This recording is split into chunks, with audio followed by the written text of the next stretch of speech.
Hey, how do you make a tissue dance? You put a little boogie in it. Yes, I know they're terrible jokes. Anyways, this is combining like terms for the fourth unit in 8th grade here with Mr. Pizarro, and this is the A video, or the first video for that. And your I can statement is to combine like terms to simplify expressions. The whole point of the beginning part of this unit is to become really comfortable and good at solving equations. And we really can't do that until we're really comfortable and good at simplifying expressions. So that's where we're going to start. Agenda, we're going to go over some vocabulary words and then do, I think, 3 example problems. So that's what we got in store. Okay, here's a bunch of vocabulary. I want you to take the time and write this stuff down because I'm going to start using these words in class and expecting you to know what they mean. Okay, so an expression is numbers and variables that express a relationship or value. Okay, and these are kind of like my slang definitions. If you were to look up these words in a math textbook, they would probably have slightly different definitions, but these ones will fit our purpose. And you know, if you're one of those people that don't like to write everything down, I encourage you to write down as much as you think you're going to need. So this is an expression. We've got numbers and variables, 4 times variable x plus 3 minus 5x plus 2 that expresses some value. We'll never know that value because we won't know what x equals, but it's going to express a relationship. A term or terms is a number or variable in an expression or equation separated by addition or subtraction signs. In other words, this is a term that I'm underlining, this is a term, this is a term, and this is a term. Now it's important to me that you can see right away, okay, there's 4 terms, but you can also tell me the sign of the term.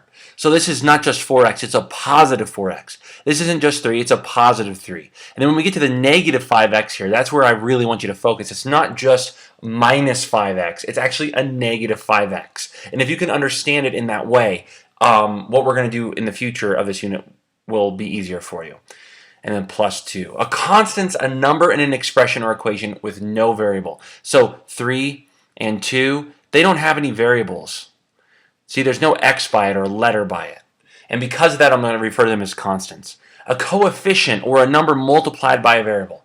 In yellow here, I'll show you coefficients. We have a coefficient of 4 on this term and a coefficient of 5 on this term, or negative 5, sorry, on this term.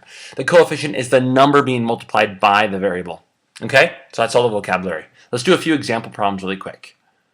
All right, here we go. Simplify the expression. The first thing I want you to do is identify the like terms. And this one is a pretty simple example because there's only 2 different kinds of terms. I'm going to go ahead and circle the x terms. I'm going to underline the constants. Okay? So there's a total of 4 terms, 1, 2, 3, 4, but there's only 2 different kinds of terms. Because of that, in your final simplified expression, you should only have 2 terms because we're going to combine all the x's together and all of the non-x's together. Oop, and I messed up. I should have circled this one as well because this is an x. So we have 4 terms and there's 3 terms that have x and only 1 term that doesn't have an x.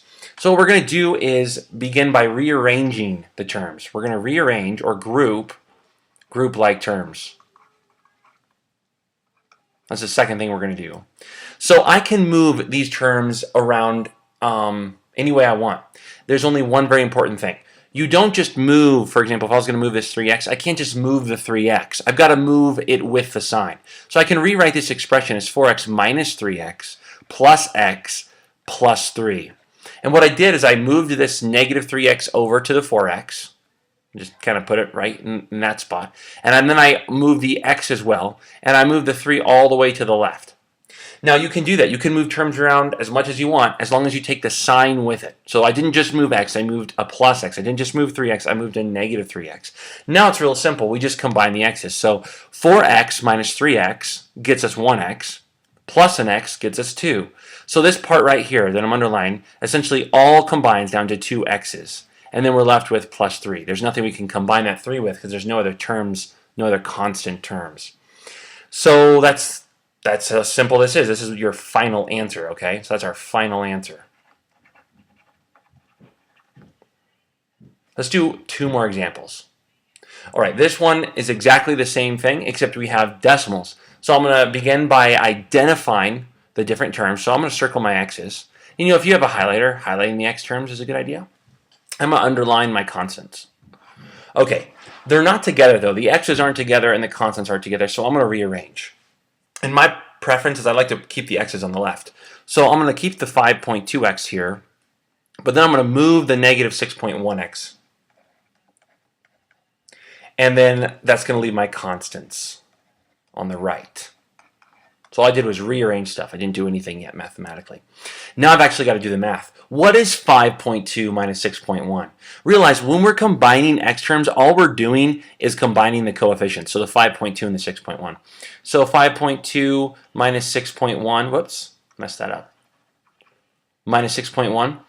It's actually going to be a negative number because I'm taking something bigger from something smaller. So same, no, it's not same sign, keep and add. It's different sign, subtract, because I keep, change, change. So I'm going to end up having to subtract 5.2 from 6.1. And end up with 0.9. So that means these two terms right here combine down to 0.9x. Now I'll do these guys in the color white here and get rid of all this mess. These two terms right here are also going to give me a negative number because, again, I'm taking something larger from something smaller. So I'm going to have to subtract them, and knowing my answer is going to be negative. And 7. So minus 7.1. So this would be my final answer. Guys, on your work, I will not be giving you credit for the worksheets. Again, I will not be giving you credit. I will not check you off if I don't see all your work. And I'd like to see, at least 2 lines. 1 line in which you rearrange the terms and 1 line in which you combine them. All the scratch work that you do, like I did over here, that can be done off to the side. That's fine. But I want to actually see each line in your work. And if you don't do that, no credit. Simple. Okay? I'm not going to make any exceptions on that. Okay, number clue, it's even. 1 more example, then we're done. Okay, this one's the same sort of deal, but it's with fractions. I just want to show you that nothing's different about this. The first thing I want to do is find my different terms. So again, I'm going to circle my x's, and I'm going to underline my constants. So now I have to rearrange these just like I would anything else. So I have a negative 1/2 x minus 3x. I moved the minus 3x over, plus 2/3 plus 4/5. And now it's just a simple matter of combining terms. So I'm going to do all my messy work over here and then write my final answer here. So if I have a negative 1/2 minus 3, because that's what these coefficients are, and that's going to be my total of x's. In fact, let me change colors for my scratch work. Okay, that way doesn't look like it blends in.